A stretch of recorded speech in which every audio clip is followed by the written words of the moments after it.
Hello दोस्तों, आज की वीडियो में बात करेंगे भारतीय भूगोल सामान्य जानकारी।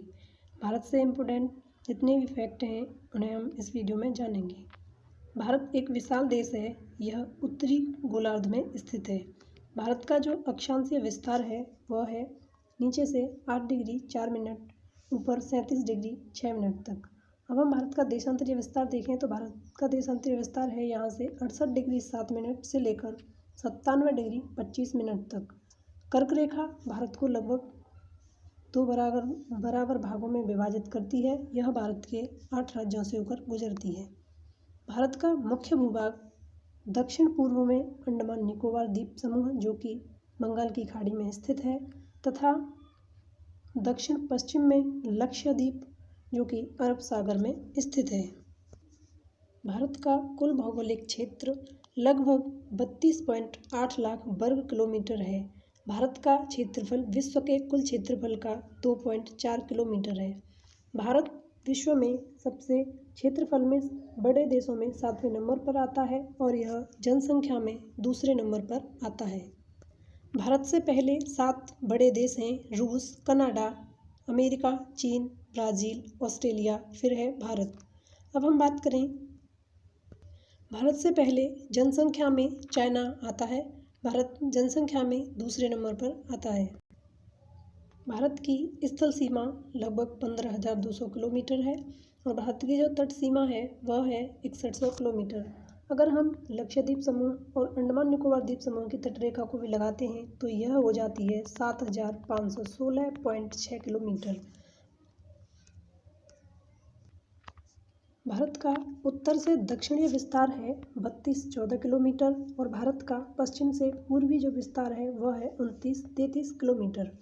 भारत का जो उत्तरी बिंदु है, उत्तरी पॉइंट, वो है इंदिरा कोल और भारत का जो दक्षिणी पॉइंट है, अगर स्थलीय पूछा जाए तो कैप कमोरिन, अगर स्थलीय ना पूछा जाए तो अंडमान निकोबार में स्थित है इंदिरा पॉइंट जो कि अब डूब चुका है 2004 में सुनामी आने से। भारत का हम पश्चिमी पॉइंट की बात करें तो वह है गौरमाता और इधर अरुणाचल प्रदेश में पूर्वी पॉइंट है। भारत का जो पूर्वी पॉइंट है वह अरुणाचल प्रदेश में है जिसका नाम है किबिथू। भारत के उत्तर पश्चिम, उत्तर और उत्तर पूर्वी में यहाँ से यहाँ तक इस क्षेत्र में नवीन बलित पर्वतों का विस्तार है। बलित पर्वत इस तरह की आकृति के जो पर्वत होते हैं वह बलित पर्वत कहलाते हैं। इसके दक्षिण का भूभाग हिंद महासागर में, इसके दक्षिण का भूभाग उत्तर में चौड़ा और 22 डिग्री उत्तरी दक्षिणांश से हिंद महासागर की ओर सकरा है। इसके पश्चिम में अरब सागर और पूरब में बंगाल की खाड़ी स्थित है।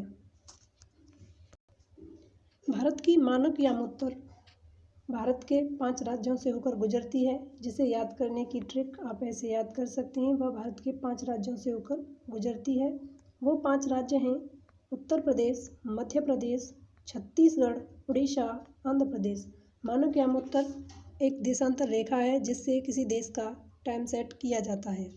गुजरात से अरुणाचल प्रदेश के स्थानीय समय में 2 घंटे का अंतर है। भारत की जो मानक यामोत्तर है वह उत्तर प्रदेश में मिर्ज़ापुर से गुजरती है और वह 5 राज्यों से होकर जाती है। तो इसे याद करने की ट्रिक है, आपने साओमी तो सुना ही होगा, तो आप उसी ट्रिक पर इसे CAOMU साओमू से याद कर सकते हैं। C से यहाँ हम छत्तीसगढ़ को रखेंगे, A से आंध्र प्रदेश, O से उड़ीसा, M से मध्य प्रदेश और U से उत्तर प्रदेश।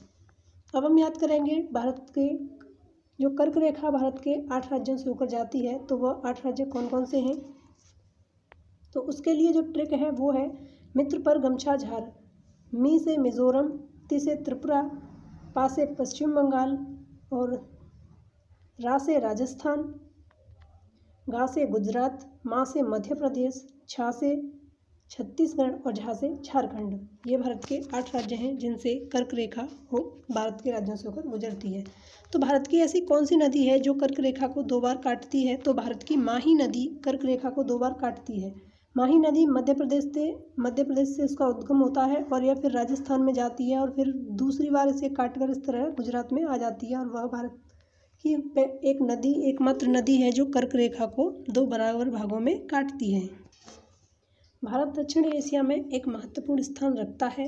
भारत में 28 राज्य और 8 केंद्र शासित प्रदेश हैं। तो भारत के जो केंद्र शासित प्रदेश हैं वो हैं Jammu Kashmir and Ladakh, Delhi, Chandigarh, Daman and Diu, Dadra and Nagar Haveli एक ही है ये, फिर है पुदुचेरी, और इधर है लक्षद्वीप, और इधर है अंडमान निकोबार द्वीप समूह। ये भारत के 8 केंद्र शासित प्रदेश हैं।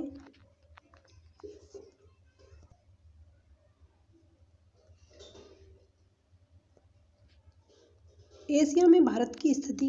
भारत दक्षिणी एशिया में स्थित देश है। भारत के पड़ोसी देशों की बात करें तो ये हैं पाकिस्तान, अफगानिस्तान जो कि पीओके से जुड़ता है, चाइना, नेपाल, भूटान, म्यांमार, बांग्लादेश, और भारत के 2 द्वीपीय पड़ोसी देश भी हैं। ये हैं श्रीलंका और एक यहाँ है, ये है मालदीव। श्रीलंका भारत से मन्नार की खाड़ी और पाक जल स्ट्रेट से जुड़ा हुआ है। भारत के भौगोलिक क्षेत्र की बात करें तो भारत का जो भौगोलिक क्षेत्र है वह 6 भागों में बटा हुआ है। तो वो 6 भाग हैं। ऊपर है हिमालय पर्वत श्रृंखला, फिर उसके बाद नीचे है गंगा, ब्रह्मपुत्रा और सतलुज नदी का मैदान, फिर है इधर पश्चिम में मरुस्थल, बीच का जो हिस्सा है वो है प्रायद्वीपीय भारत जिसमें उच्च भूमियाँ और कुछ पठार हैं जैसे मालवा का पठार, दक्कन का पठार, और जो इधर साइड जो बचे हुए हैं ये हैं तटीय मैदान, और फिर है भारत के द्वीप अंडमान निकोबार द्वीप समूह एंड लक्षद्वीप। भारत में कई प्रमुख नदियां हैं जैसे गंगा, ब्रह्मपुत्रा, सिंधु नदी, और नीचे गोदावरी, कृष्णा, कावेरी। इस तरह जो नदियां हैं कई भारत की महत्वपूर्ण नदियां हैं। भारत की नदियों को 2 भागों में बांटा गया है। एक है ऊपर की ओर हिमालयी नदियां, फिर नीचे हैं दक्षिण भारत की नदियां। भारत की सबसे ऊंची पर्वत श्रेणी की बात की जाए तो वो है कंचनजंगा जो कि सिक्किम में स्थित है। और भारत के और पर्वत श्रेणियां हैं।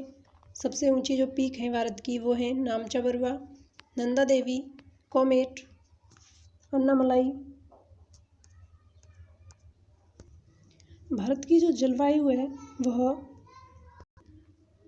मानसूनी जलवायु है। मानसूनी जो जलवायु है उसमें ग्रीष्म ऋतु में अधिकतर वर्षा होती है। विश्व का सबसे ज़्यादा वर्षा होने वाला क्षेत्र मौसिनराम मेघालय जो कि भारत में स्थित है। मौसिनराम विश्व में सबसे अधिक वर्षा वाला क्षेत्र है तथा यह स्टैलेग्माइट एवं स्टैलेक्टाइट गुफाओं के लिए प्रसिद्ध है। अगर आप स्टैलेग्माइट एवं स्टैलेक्टाइट नहीं जानते हैं तो आप हमारे चैनल पर वीडियो को देख सकते हैं कि गुफाएं कैसे बनती हैं, उसमें आपको ये सब क्लियर हो जाएगा। भारत देश विश्व के मुख्य 12 जैव विविधता वाले देशों में से एक है। यहाँ पर लगभग 47,000 विभिन्न जातियों के पौधे पाए जाते हैं तथा 15,000 फूलों के पौधे तथा 90,000 जातियों के जानवर तथा विभिन्न प्रकार की मछलियाँ ताजे